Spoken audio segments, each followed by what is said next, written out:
사랑하는 형제자매 여러분, 안녕하십니까?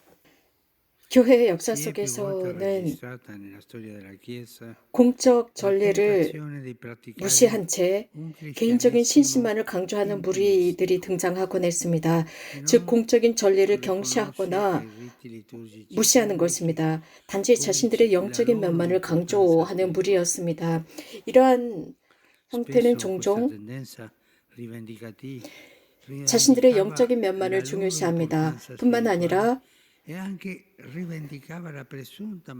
종교적인 순수성은 외적인 예식에 좌우되는 것이 아니다 라고 하면서 이러한 외적인 의식은 쓸모없거나 해로운 부담이 된다고 주장하곤 했습니다.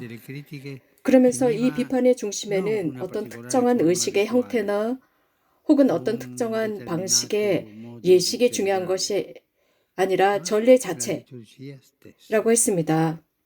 이러한 비판은 전례적인 기도를 비판하는 것입니다. 실제로 교회 안에서 종종 찾을 수 있는 것은 어떤 특정한 형태의 영성으로서 교회의 전례의 순간과 적절히 화합하지 못하는 것들이 있어 왔습니다.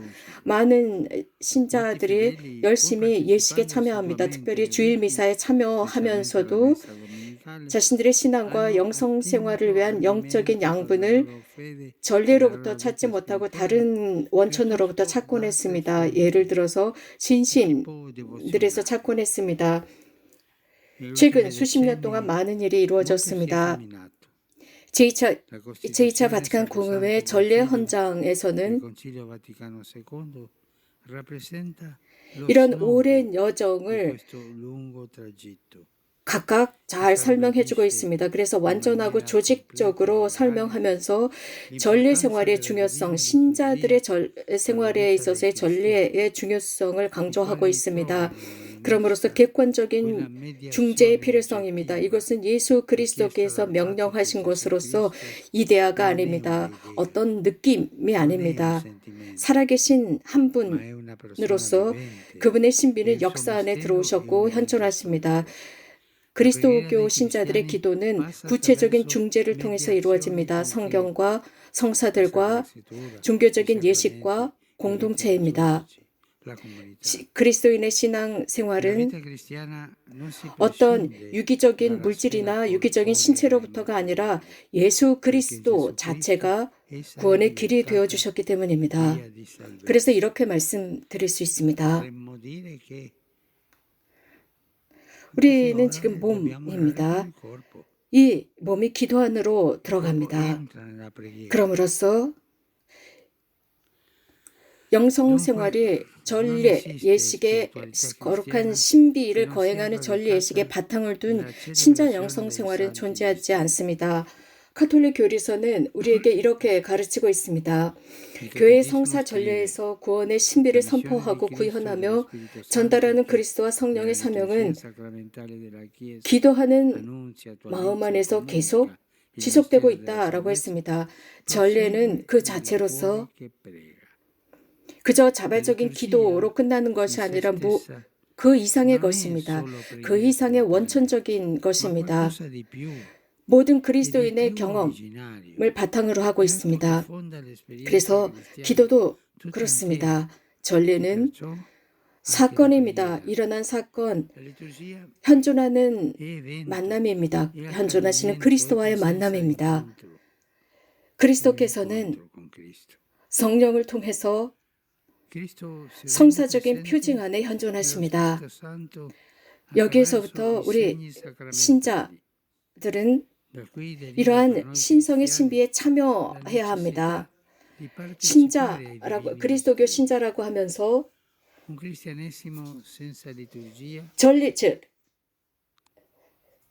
전례 없는 그리스도교는 그리스도가 안 계시는 그리스도교가 되어버립니다. 완전히 그리스도가 부재하시는 그리스도교가 되어버립니다. 그래서 몇몇 그리스도교 신자들이 거행하는 약식 전례, 그래서 박해 중에 감옥이나 혹은 몰래 숨어서 어떤 집에서 봉헌하는 최소한의 약식의 전례 속에서도 예수님은 현존하시고 당신의 신자들에게 당신 자신을 선사해 주십니다. 전례는 그 객관적인 차원 때문에 열렬하게 거행되도록 요구받습니다. 그래서 은총이 전례 속에서 확산되어서 다른 것으로 흘러가지 않고 거기에 참여하는 각각에게 그대로 흡수되도록 하는 것입니다. 가톨릭 교리서는 이에 대해서 잘 설명해주고 있습니다. 이렇게 언급합니다. 기도를 통하여 신자는 전례가 거행되는 동안과 그 후에 그 전례를 내면화하고 그 전례에 동화된다라고 했습니다. 많은 그리스도인의 기도는 모두 전례로부터 오는 것이 아닙니다. 하지만 모든 그리스도의 기도라면 전례를 전제하고 있습니다. 즉 예수 그리스도의 성사적인 중재를 전제하고 있습니다. 우리가 매번 세례 성사를 집전할 때 혹은 빵과 성체 성사 속에서 빵과 포도주를 축성하고 성유로 한 환자에게 도유를 할 때 그리스도가 바로 그 자리에 계십니다. 그리스도께서 도유하시는 것입니다. 그분께서 현존하시는 것입니다. 환자의 약한 부분을 치유하실 때 혹은 최후의 만찬에서 세상의 구원을 위해서 당신의 마지막 유언을 하실 때 그리스도인의 기도는 이렇게 예수 그리스도의 성사의 현존을 의미합니다. 그래서 우리들 주변에는 그것이 우리들의 일부가 됩니다. 전례는 그렇기 때문에 전례 그 행위는 너무나도 자연스러운 먹기가 됩니다. 그렇기 때문에 거룩한 미사는 보러 간다로 끝나는 것이 아닙니다. 이것은 잘못된 표현입니다. 나는 미사 보러 가. 잘못된 표현입니다. 미사는 그저 보는, 듣는 관객으로 남아있을 수 없습니다. 무엇인가 구경하는 구경꾼이 아닙니다. 우리는 그 안으로 들어가야 합니다. 참여해야 합니다. 미사는 거행하는 것입니다. 미사를 주례하는 사제만 거행하는 것이 아니라 그 속에 함께 참여하는 모든 신자들이 거행하는 것입니다. 그 중심에는 그리스도께서 계십니다. 우리는 각자 다른 직무와 카리스마를 받았습니다. 하지만 그분의 행위를 위해서 일치됩니다. 그분께서 그리스도께서 전례의 주인공이시기 때문입니다. 초대 그리스도교 신자들은 자신들의 전례를 행하면서 예수 그리스도의 제스처와 말씀을 구현했습니다.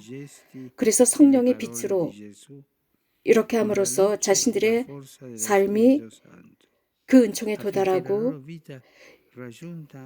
하느님께 봉헌되는 영적인 희생이 되기를 바랬습니다. 이것은 대단한 혁명이었습니다.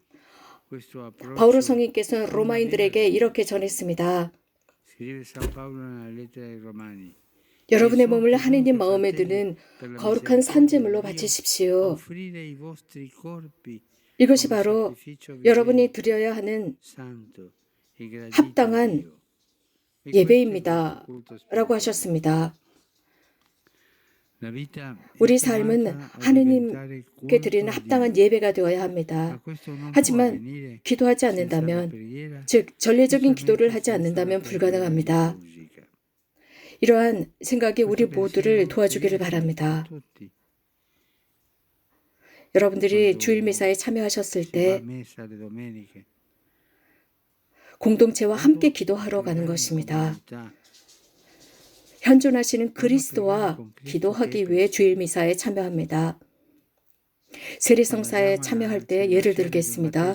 세례성사에 참여할 때 그리스도께서 거기에 계십니다. 그리스도께서 세례를 주십니다. 그것은 교황님의 생각이죠. 교황님의 말씀이고 아이디어죠. 이데아죠. 라고 하겠지만 그렇지 않습니다. 그리스도께서 거기에 현존하십니다.